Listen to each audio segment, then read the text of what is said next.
Hey guys, Jonathan from Uncaged Human here, and today I want to talk to you about the wrists because I got a question from one of the people in our community about how they can strengthen and mobilize their wrists for hand balancing specifically.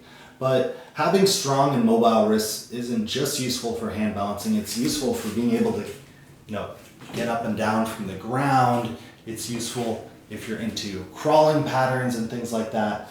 And it's just very important to have strong wrists. They tend to be one of the weaker joints in our bodies, mostly just because we don't train them very often, and there's a lot of stuff going on in here. But ideally, we should have almost about as much active wrist extension in our hands as we do in our ankles. So we should be able to actively get into almost this position with our wrists. So what do I mean by that? Well, I don't mean just being flexible in this passive position, right? I can go pretty far here passively with this angle, but if I try to just actively try to get my hand in that position, you can see it's pretty decent, but not quite as much. My right side is a little worse, so it's something that I'm working on. So if you think about it, if you can't get your hand into this right angle sort of position, which is the position you'd be in crawling or doing handstands or things like that, if you can't actually just get your hand into this position without something like the ground or a wall supporting you, you probably shouldn't be putting all of your body weight into that position on that joint, because your wrist isn't even prepared for you to get here without any weight whatsoever. So how do we work on this? How do we improve this active flexibility in our wrists so we can get stronger with the things that we want to do? Well, one thing I want to show you is a cool technique that I learned from FRC, and it's called Pales Rails and basically lift-offs for the wrist. So what you're going to do is start out in this hands and knees position on the ground. You're going to put your shoulders on top of your wrists, and you're going to go into a stretch to where you feel like that's a good spot for you.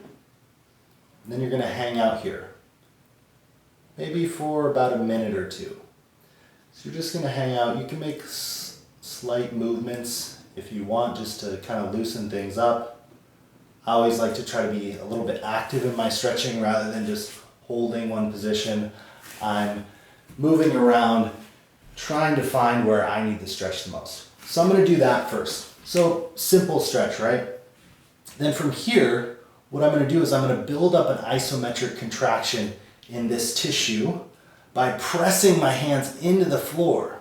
So it's like I'm trying to squeeze and press into the ground as hard as I can while ramping up that contraction. So I don't just start going 100%. I slowly go 20%, 40%, 60%, 80%. And I radiate that tension all throughout my body. Now, once I've done that, I'm going to hold that for about 20 to 30 seconds. Then the next thing I'm going to do from here is I'm going to try to lift my hands off the ground in that stretch position. So I'm not just stretching these tissues, but I'm also actively trying to strengthen these tissues, which are what actively pull my hand into this position that we want to be able to control. Your hands aren't probably going to move off the ground, and that's totally okay. That's not important. It's just the effort of trying to pull the hand off the ground from this position that is important. Again, ramp up that tension, 20, 40, 60, 80, and max effort. That max effort, you're going to radiate that tension throughout your body so it spills from the wrists into the arms, into the core. You're going to do shallow diaphragmatic breathing. While you're doing this, don't forget to breathe. It is vital that you're breathing. Otherwise, you're kind of communicating to your nervous system, because you're not breathing, you don't really have control and the movement's not safe. So it's important to breathe if we want to expand our range of motion and get stronger in these different positions. So again, hold that max effort for about 20 to 30 seconds, and then just relax back into that passive position. So kind of to recap, I go into a deep stretch, hold for about 1 to 2 minutes, ramp up that tension, breathe, pressing my fingers into the ground, hold that tension for about 30 seconds, relax. While I relax that tension, I don't want to just let go completely. I want to control and ramp that tension down. Then I'm going to try to pull the hands off the ground, ramping that tension up. Remembering to breathe. Hold that for about 20 to 30 seconds. Those are what's called Pales Rails. Basically, it's trying to have a more active participation in your stretch rather than it just being this passive thing where I'm kind of checking out as I'm sort of doing this stretch in a mindless way. So that's one component. The next thing you can explore is lift-offs. So from here, after you've done those isometric contractions, pressing and lifting, you can then get into a stretch and then try to pull your fingers off the ground, which isn't going to happen, but you're activating that tissue, and then you rock back, trying to hold that position as much as you can. Now, you're probably going to lose a little bit of that range. If I'm right here and I try to lift off, I'm not going to get that much extension in my wrist as I lift off the ground. That's okay. I mostly just want to be activating this, pulling back, and over time I will capture more and more of that passive range.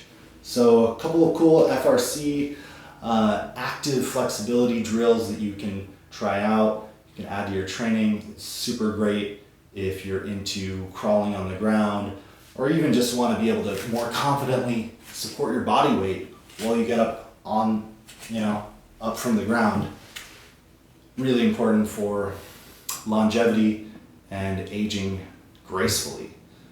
Also super useful for hand balancing. I do not recommend, again, if you can't get into a 90-degree position just on your own, you probably shouldn't put your full body weight on top of that wrist.